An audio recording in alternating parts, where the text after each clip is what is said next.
ગાંધીનગરની જે વિધાનસભા છે એ વિધાનસભાનો ઘેરાવો કરવા માટે એ આદિવાસી સમાજ આવી રહ્યો છે।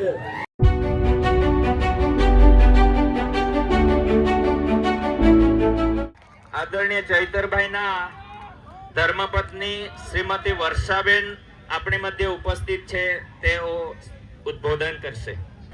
જય આદિવાસી, જય જોહાર। 9 ઓગસ્ટ વિશ્વ આદિવાસી દિવસ નિમિત્તે ડેડિયાપાડા ગ્રાઉન્ડ ખાતે ઘણી મોટી સંખ્યામાં વડીલો, બહેનો,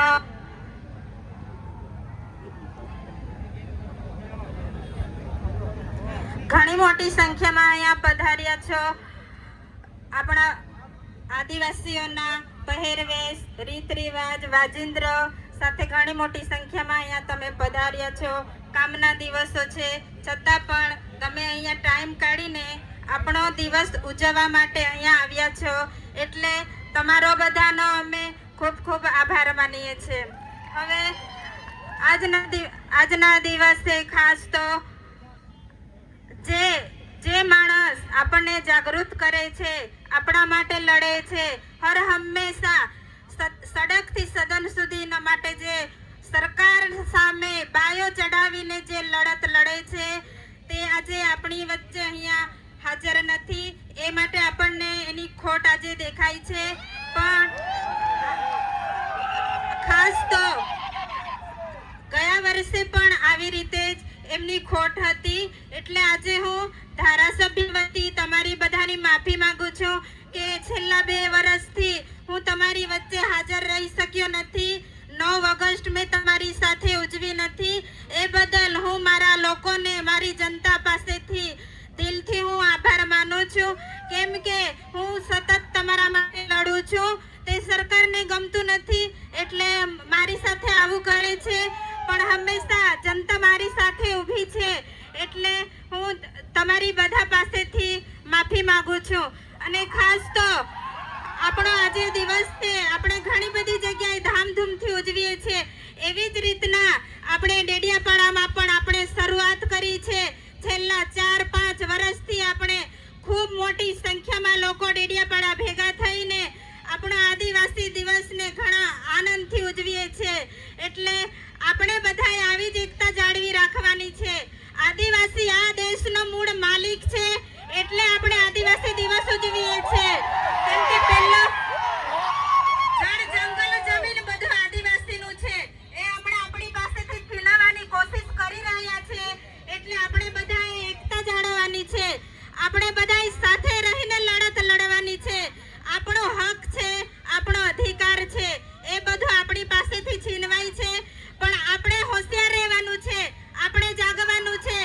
આપણા ધારાસભ્ય આપણને હંમેશા જગાડતા રહે છે કે મારો આદિવાસી સમાજ આગળ વધે, આગળ આવે, ભણતરમાં આગળ આવે, બધી જ લડતો લડે છે। એટલે યુવા મિત્રો, તમે બધા ખાસ સાથ સહકાર આપજો। વડીલ મિત્રોને પણ અમને કહીએ છે, તમે બધા આદિવાસી દિવસ છે એટલે અહીંયા બધા પધાર્યા છો, એટલે તમારો બધાનો અમે ખરા દિલથી આભાર વ્યક્ત કરીએ છીએ।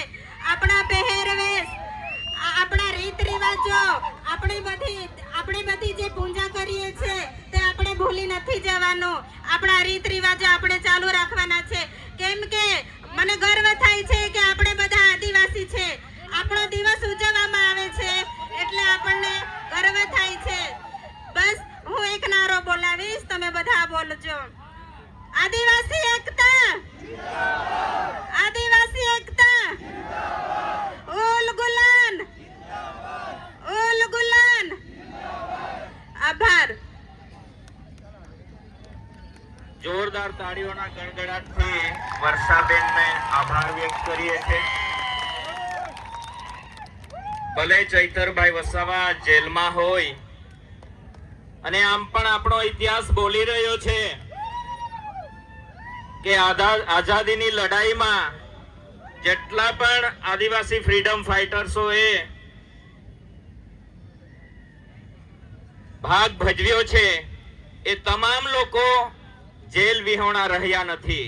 એટલે સાથીઓ, જેઓ આઝાદી માટે લડી રહ્યા છે એમને જેલ જવું પડશે, પરંતુ બેનશ્રીને હું એક આશ્વાસન આપીશ, ક્યોંકि ટાઈગર અભી જિંદા હૈ. આપણને જોમમાં લાવી દીધા. શિક્ષણથી માંડી, સમાજથી માંડી, સંસ્કૃતિથી માંડી આપણા હક અધિકાર સુધીની વાત એમણે આપણી સમક્ષ મૂકી છે. ફરીથી બંધ કરી અને 550 કરોડ રૂપિયાની ગ્રાન્ટ આ સરકારે ક્યાંક ને ક્યાંક અટકાવી રાખી છે. ત્યારે આ માધ્યમથી હું સરકારને કહેવા માંગુ છું કે દિન 5 દિનની અંદર તમે આ આદિવાસી સમાજના બાળકોની શિષ્યવૃત્તિ જો એના ખાતામાં જમા ન કરી તો યાદ રાખજો, આવનાર દિવસોમાં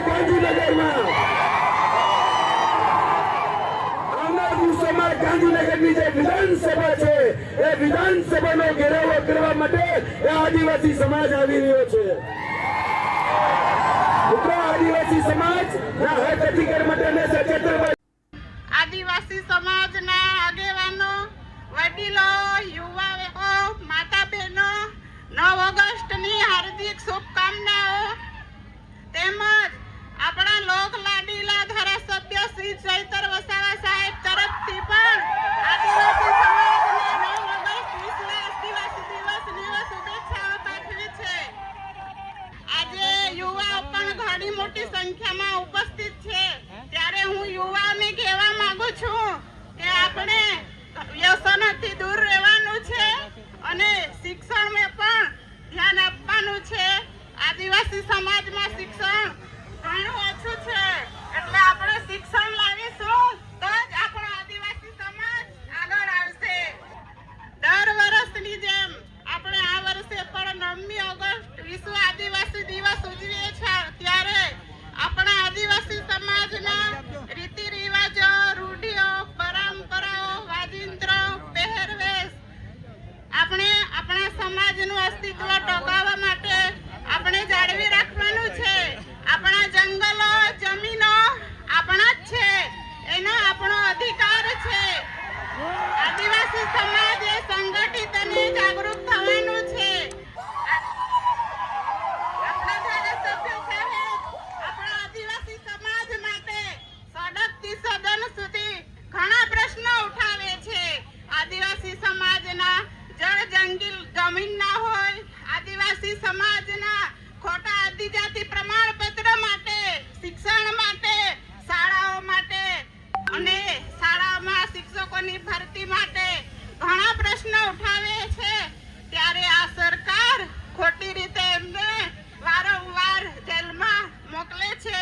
આજે ધારાસભ્યના પત્ની તરીકે મને પણ એમણે 2 વાર જેલમાં મોકલી છે, પણ અમારો આદિવાસી સમાજ એનો પણ બદલો લેશે, ક્યારે માફ નહીં કરે. આપણા આદિવાસી સમાજને ઘણા અત્યાચારો અને અન્યાયો થાય છે. આ સરકાર ઘણા તાઇફાઓ કરે છે. આપણા વિસ્તારમાં આદિવાસીઓ માટે સ્ટેચ્યુ બનાવે છે, કોરિડોર બનાવે છે અને મોટા મોટા ડેમો બનાવે છે, પણ અમારા આદિવાસીનો વિકાસ થવાનો નથી. અમારા વિસ્તારમાં જ્યારે તમે ડેમનું પાણી આપો, સારી શાળા આપો, સારા સ્કૂલો આપો, સારી હોસ્પિટલો આપો, સારા કોલેજો આપો અને યુનિવર્સિટી આપશો, ત્યારે અમારો આદિવાસી સમાજ આગળ આવશે અને ત્યારે અમારા આદિવાસી સમાજનો વિકાસ થશે. આજનો 9 ઓગસ્ટ વિશ્વ આદિવાસી દિવસ તરીકે અમારા ધારાસભ્યને ખોટી રીતે જેલમાં ફસાવ્યા છે. જંગલ જમીન માટે, આદિવાસીઓ માટે લડે છે. એમને વારંવાર જેલો કરવામાં આવે છે, પણ આજના 9 ઓગસ્ટ વિશ્વ આદિવાસી દિવસ